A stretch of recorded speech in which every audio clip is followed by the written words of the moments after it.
Good morning, everyone. Got a 2018 Kenworth T680 here. I have this code 3239 for the after treatment line heater, circuit number 2. So what I'll do first is locate the power distribution module that has the relays and the fuses, and we're going to check to see the condition of that before we test the line for resistance. So we're keeping the fuse box here on the left side of the firewall. And see our backflow line heater number 2, D7. So we'll check that fuse out and see if it's good.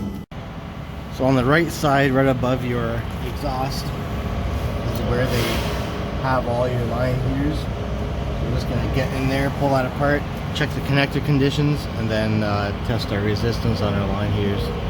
Okay, I went ahead and removed the connector. As you can see, it's all melted and corroded. It's usually caused by a loose connection. It builds up heat with the high resistance and melts the contacts. So I'm going to have to replace the housing and terminals, and probably the housing and terminals on the line heater as well. I don't see the reason for replacing the whole line heater. I'll still check the resistance, see if it's good or not.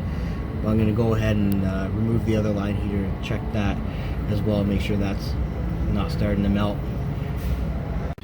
So let's say the connector was good, it wasn't melted.